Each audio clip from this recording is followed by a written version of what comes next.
आप बंद करके देते ठीक है, मेरे से बात कर रहा हूँ।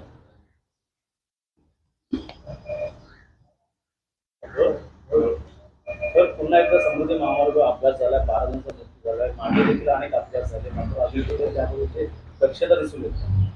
नाही, दक्षता काय घेणार? मुळात हा संपूर्ण महामार्ग हा चुकीच्या पद्धतीने निर्माण केलेला आहे. हा निर्माण करताना जनतेच्या सुरक्षेपेक्षा ठेकेदारांचं हित, त्यातून कोट्यावधीचा मलिदा या पलीकडे या समृद्धी महामार्गाकडे पाहिलं नाही. समृद्धी महामार्ग बनवत असताना अनेक शेतकरी, लहान उद्योजक त्यांचं हित पाहिलं नाही. जमिनी उरबाडून घेतल्या. त्या रस्त्यावरचे अनेक लहान लहान उद्योग, फळबागा उद्ध्वस्त करण्यात आला. त्यांचे शाप आहे ते. हे सबुरीने घेता आलं असतं, पण ज्या पद्धतीने हा महामार्ग घाईघाईने बनवून श्रेय घ्यायचा प्रयत्न केला, ठेकेदारांचं हन केली, त्याचा परिणाम निरपराध जनता भोगते. आणि आतापर्यंत गेल्या वर्षभरामध्ये इतके भीषण अपघात त्या रस्त्यावर झालेले आहेत आणि त्याची जबाबदारी कोणीही घ्यायला तयार नाही. महाराष्ट्राचे मुख्यमंत्री असतील, उपमुख्यमंत्री फडणवीस असतील, हे फक्त श्रेय घ्यायला पुढे होते. आम्ही केला, आम्ही केला, आम्ही केला. मग त्या रस्त्यावरचे रक्त सांडते बळी देत आहेत, त्याची जबाबदारी सुद्धा तुम्हाला घ्यावी लागेल. आणि अजूनही त्या महामार्गामध्ये काही सुधारणा करू, जर लोकांचे प्राण वाचवता आले तर पाहायला. इतका रखरखीत महामार्ग बरं का या जगात कुठे दिसत नसेल. कुठे थांबा नाही, कुठे लोकांना विश्रांतीची जागा नाही, काही. मनुष्यवधाची कुठे कारवाई झाली पाहिजे. आम्ही ही मागणी मागे जेव्हा एक बस पूर्णपणे जळली आणि 40च्या वर माणसांचा मृत्यू झाला, तेव्हाही आम्ही सरकारवरती सदोष मनुष्यवधाचा गुन्हा दाखल करा अशी मागणी केली. सदोष मनुष्यवधाचा.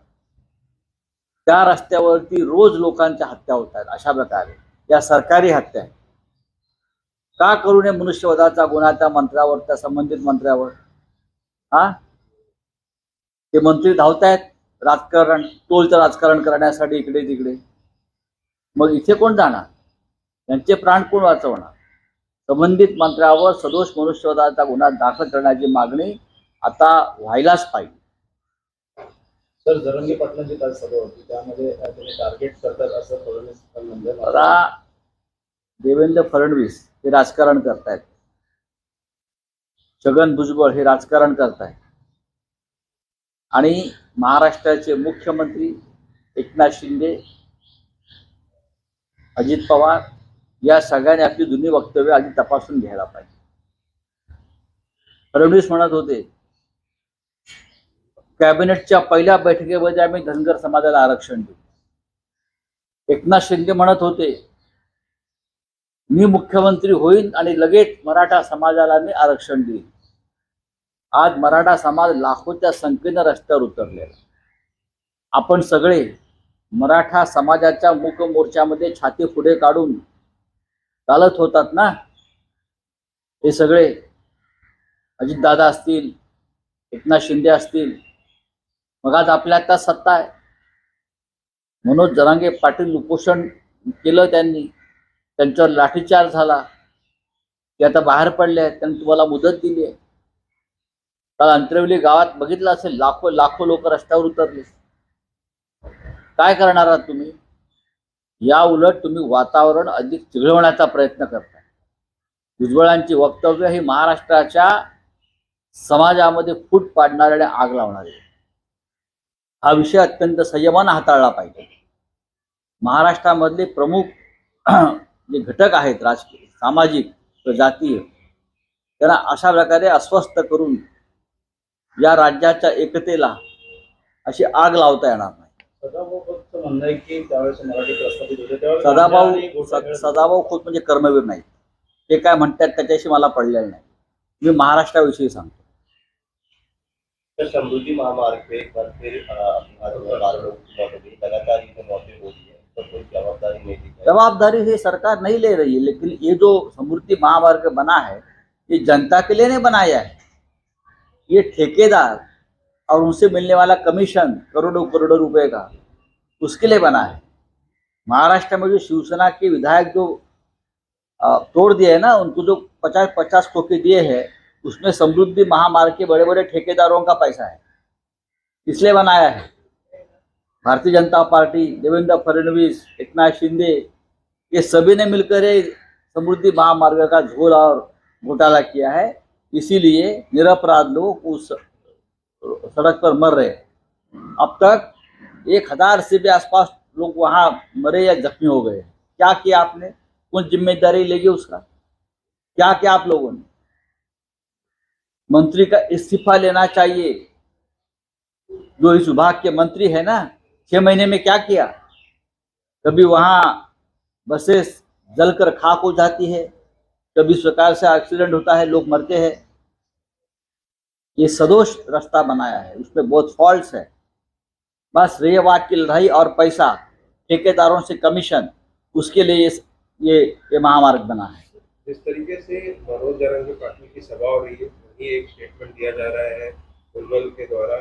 देखिए, महाराष्ट्र को आग लगाने की कोशिश, महाराष्ट्र की जातीय और सामाजिक एकता को आग लगाने की कोशिश सरकार में बैठे हुए कुछ लोग कर रहे हैं। देवेंद्र फडणवीस जी क्या कर रहे हैं भाई?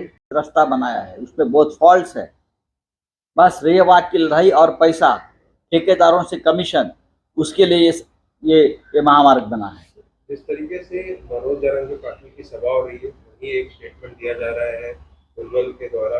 देखिए, महाराष्ट्र को आग लगाने की कोशिश, महाराष्ट्र की जातीय और सामाजिक एकता को आग लगाने की कोशिश सरकार में बैठे हुए कुछ लोग कर रहे हैं।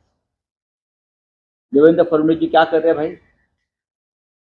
कैबिनेट की पहले बैठक में हम धनगर समाज को आरक्षण देंगे, कहाँ दिया आपने?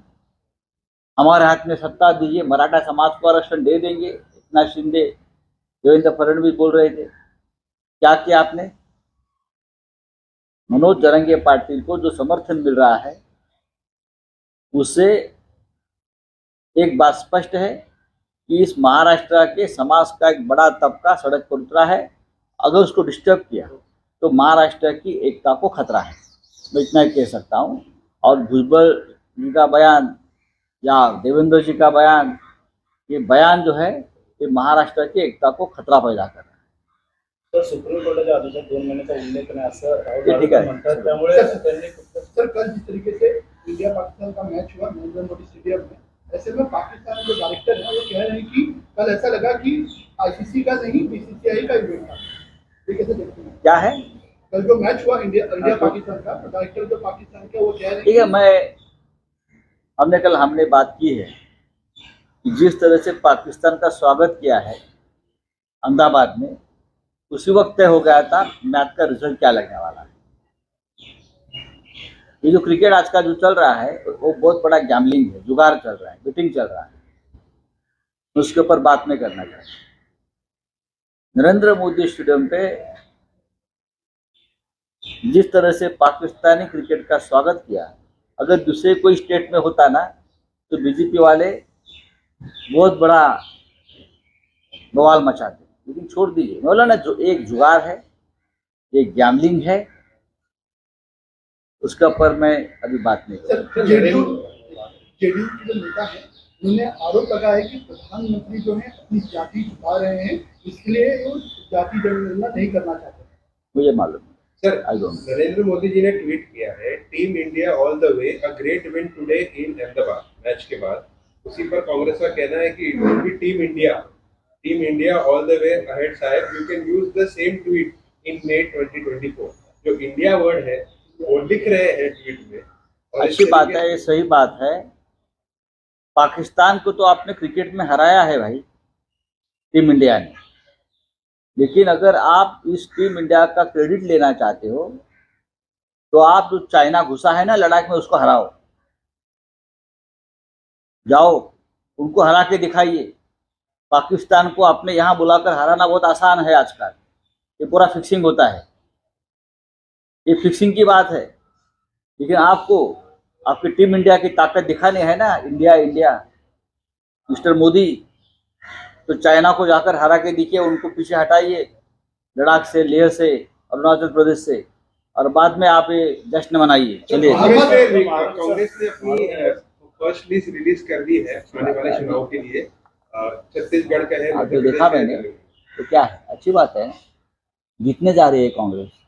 कांग्रेस 4 राज्यों में अपनी सरकार बना रही है। सर, एक आखिरी सवाल, अजीत पवार के ऊपर आरोप लगाया है पूर्व कमिश्नर रह चुकी मीरान बोरवनकर ने अपनी बुक में कि वो जब गार्डियन मिनिस्टर थे तब उन्होंने येरवाड़ा की जमीन नीलाम या ऑक्शन करने के लिए कहा गया था, जिसका मैंने विरोध किया और वो होने नहीं दिया।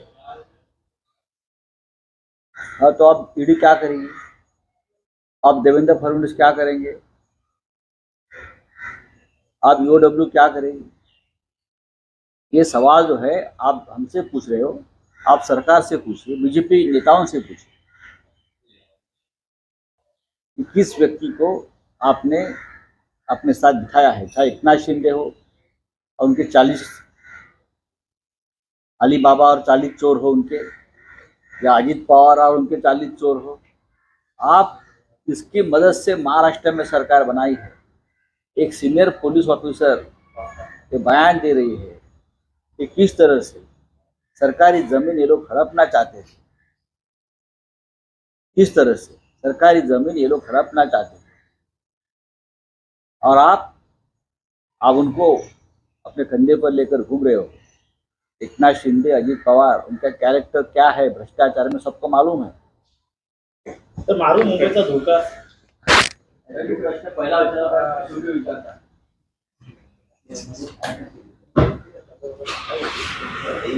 दो हफ्ते